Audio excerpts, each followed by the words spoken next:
Baik, bismillahirrahmanirrahim. Assalamualaikum warahmatullahi wabarakatuh. Mohon izin Bapak Niam, perkenalkan saya Desi Kusumayanti. Saya berdomisili di Kabupaten Sumeneb, Bapak, kabupaten paling ujung di Pulau Madura. Saat ini profesi saya sebagai manajer bisnis konsumer di BRI cabang Sumeneb. Jauh sekali mungkin dengan keilmuan yang ingin saya pelajari di sini. Karena basic saya, ilmu saya dari S1 Teknik Lingkungan di ITS, Bapak, angkatan 98 maksudnya. Baik, itu perkenalan dari saya. Kali ini saya akan mempresentasikan tugas tata ruang dan perencanaan lingkungan, dan saya mengambil tema untuk dikaji terkait banjir di Kabupaten Sumeneb. Kenapa saya tertarik untuk mengkaji materi ini? Karena pada saat ini memang masih belum ada solusi terkait dengan case banjir di Kabupaten Sumeneb, dan ini sudah menjadi masalah yang cukup serius di Kabupaten Sumeneb. Mudah-mudahan dengan kajian saya dan alternatif untuk solusi yang bisa saya analisa bisa menjadi jalan keluar terbaik untuk permasalahan banjir yang ada di Kabupaten Sumeneb. Oke, next. Nah, ini trending berita hangat di Kabupaten Sumeneb karena pada awal tahun 2025 itu memang terjadi banjir yang cukup serius di Kabupaten Sumeneb. Mungkin karena tingginya curah hujan, kemudian banjir ini sudah meluas masuk ke dalam pemukiman warga, khususnya di Kecamatan Saronggi, Kaliangat, dan beberapa kecamatan lainnya di Kabupaten Sumeneb. Untuk banjir di Kabupaten Sumeneb tidak hanya terjadi pada tahun 2025. Banjir tersebut memang sudah berulang setiap tahun. Cuman pada tahun 2025 ini, awal-awal tahun, cukup mengganggu pemukiman warga karena tingginya curah hujan dan menyebabkan banjir yang cukup serius. Perlu adanya kajian yang mendalam untuk mengetahui penyebab utama banjir dan mendapatkan solusi dalam penanganan masalah tersebut. Nah, titik lokasi banjir di Kabupaten Sumeneb ada beberapa titik yang saya kaji. Di sini ada 6 titik. Yang pertama di Jalan Raya Sumeneb Pamekasan, itu pintu masuk Kabupaten Sumeneb. Jadi salah satu-satunya pintu akses masuk ke Kabupaten Sumeneb itu sudah mengalami banjir dengan ketinggian 0,1 sampai 0,3 meter, durasi 2 sampai 4 jam. Kemudian ada lagi di perumahan satelit Asabri Alam Permai dengan ketinggian 0,1 sampai 0,2 meter. Ini full perumahan yang cukup padat. Kemudian di Jalan Agus Salim dengan ketinggian 0,1 sampai 0,3 meter, durasi 1 sampai 2 jam. Kebetulan ini dekat dengan rumah saya, Bapak. Lokasi yang ketiga di Jalan Kamboja, Jalan Asoka dengan ketinggian 0,1 sampai 0,3 meter, durasi 1 sampai 2 jam. Titik yang kelima di Jalan Trunojoyo dengan ketinggian 0,1 sampai 0,2 meter dengan durasi 0,5 sampai 1 jam. Kemudian titik yang terakhir di Jalan Yosudarso dengan ketinggian 0,1 sampai 0,3 meter dengan durasi 1 sampai dengan 2 jam. Oke. Tujuan kajian ini yang pertama, saya ingin mengetahui kondisi sistem drainase di lapangan yang ada di Kabupaten Sumeneb. Kemudian yang kedua, saya juga ingin mengetahui sistem drainase berkelanjutan yang direncanakan di kota Sumeneb. Ruang lingkupnya pada permasalahan ini yaitu pengelolaan sistem jaringan drainase di wilayah kota Kabupaten Sumeneb. Untuk letak geografis dan demografi dan zonasi RT RW Kabupaten Sumeneb, jadi Kabupaten Sumeneb ini memang terletak di ujung timur Pulau Madura. Wilayahnya terdiri dari daratan dan kepulauan. Jadi ada beberapa kepulauan, 126 pulau dengan kepadatan penduduk sekitar 542 jiwa. Untuk batas-batas wilayahnya, sebelah utara Laut Jawa, sebelah timur Laut Jawa, kemudian sebelah selatan Selat Madura, sebelah barat Kabupaten Pamekasan. Jadi memang kita mayoritas dikelilingi oleh kepulauan. Jumlah penduduk Kabupaten Sumeneb mencapai 1.135.441 jiwa. Next. Nah, ini identifikasi permasalahannya. Menurut pemaparan Dinas PU Kabupaten Sumeneb, penyebab banjir yang pada akhirnya menjadi bencana salah satunya yaitu penyumbatan aliran sungai atau saluran drainase yang dikarenakan Nah, ini kebiasaan buruk dari masyarakat untuk membuang sampah tidak di tempat sampah. Jadi mayoritas karena kita masih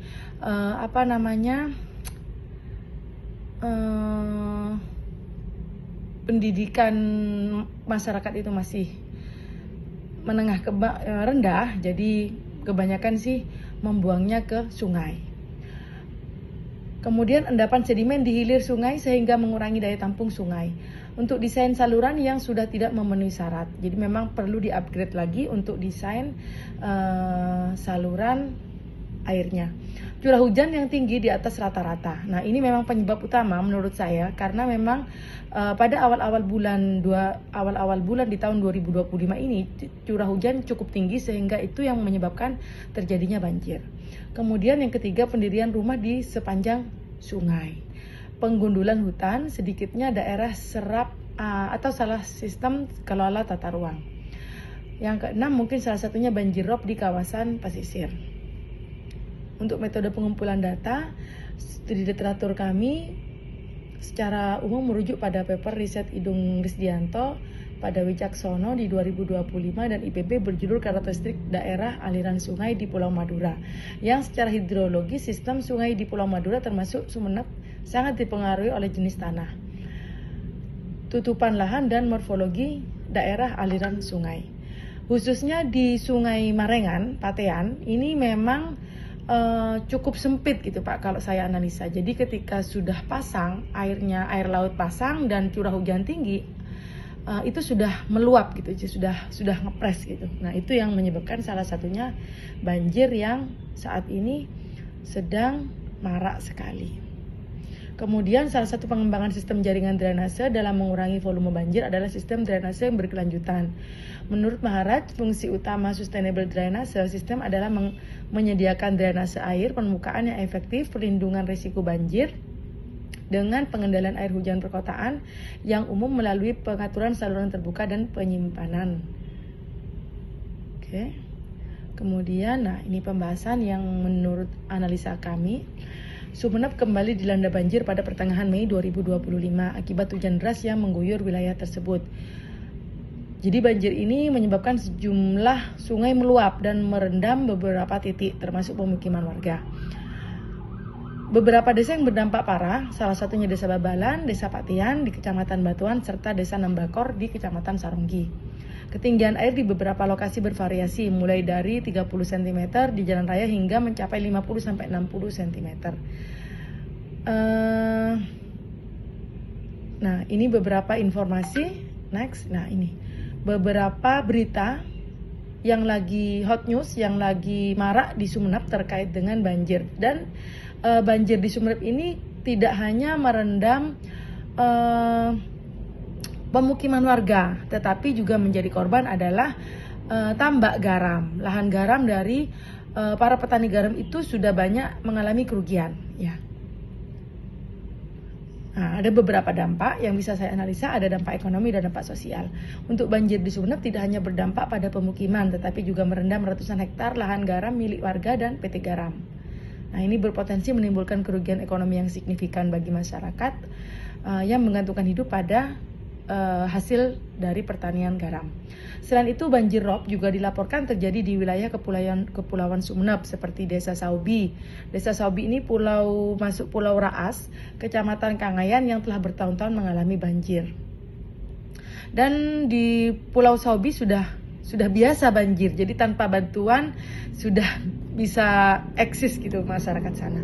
Untuk penyebab banjir di Sumeneb bukan hanya akibat curah hujan tinggi, tetapi juga dipengaruhi oleh beberapa faktor lain. Mungkin salah satunya dengan alih fungsi lahan, jadi banyak lahan sawah produktif yang seharusnya menjadi area resapan air. Sekarang di perkotaan itu sudah marak pembangunan perumahan-perumahan baru. Ada hotel baru dengan fasilitas bisnis lainnya. Kerusakan tata ruang dan lingkungan, ini juga terjadi karena regulasi tata ruang di Sumeneb dinilai masih amburadul. Masifnya aktivitas pertambangan seperti galian C juga memperparah kerusakan lingkungan dan mengurangi daya serap air tanah. Penyebab lainnya yaitu drainase buruk dan sampah. Nah, sistem drainase yang tidak memadai serta perilaku warga yang membuang sampah sembarangan turut memperparah banjir karena aliran sungai aliran sungai ini buntu gitu. Untuk solusi yang disarankan untuk mengatasi banjir berulang di Sumeneb, salah satunya yang pertama penanganan menyeluruh dari hulu ke hilir. Jadi solusi banjir di Sumeneb ini harus bersifat menyeluruh, tidak hanya satu sisi saja yang dibenahi, tetapi fokus dari hulu sampai dengan hilir, penertiban tambang ilegal dan pemulihan kawasan resapan air di wilayah hulu sangat penting untuk mencegah limpasan air yang berlebihan ke pemukiman. Kemudian alternatif yang kedua, penataan dan pengawasan tata ruang. Pemerintah daerah didorong untuk menegakkan aturan tata ruang termasuk moratorium alih fungsi kawasan, kars dan mangrove yang berfungsi sebagai daerah resapan. Alternatif yang ketiga yaitu peningkatan infrastruktur pengendalian banjir. Jadi pembangunan dan pemeliharaan infrastruktur ini seperti drainase, embung, tanggul, dan saluran air harus dilakukan sesuai standar teknis. Adanya perlu juga memperlebar dan memperdalam saluran air khususnya untuk mempercepat pembangunan embung dan bendungan kecil di wilayah yang rawan banjir. Kemudian alternatif yang keempat yaitu normalisasi dan perawatan drainase. Nah, ini normalisasi sungai dan perbaikan sistem drainase secara berkala sangat diperlukan, termasuk pembersihan saluran air dari sampah dan sedimentasi. Alternatif yang kelima yaitu refocusing anggaran dan prioritas infrastruktur. Nah, di sini Pemkab harus memprioritaskan alokasi anggaran untuk pembangunan dan pemeliharaan infrastruktur pengendalian banjir. Nah, ini masalahnya di tahun ini sudah ada efisiensi anggaran. Jadi mungkin nanti untuk infrastruktur tetap harus difokuskan untuk pengendalian banjir. Edukasi dan partisipasi masyarakat. Nah, ini sangat penting, edukasi berkelanjutan kepada masyarakat tentang pentingnya menjaga kebersihan saluran air dan bahaya alih fungsi lahan harus diperkuat. Jadi warga juga harus sadar untuk tidak membuang sampah ke sungai. Nah, ini ada beberapa solusi lainnya terkait dengan konsep sustainable drainase system. Menjadi solusi ideal, meniru karakteristik alami daerah tangkapan air, meningkatkan peresapan air, mengurangi limpasan permukaan, menggabungkan fungsi ekologis dan rekayasa teknis, meminimalkan risiko banjir dan meningkatkan kualitas air.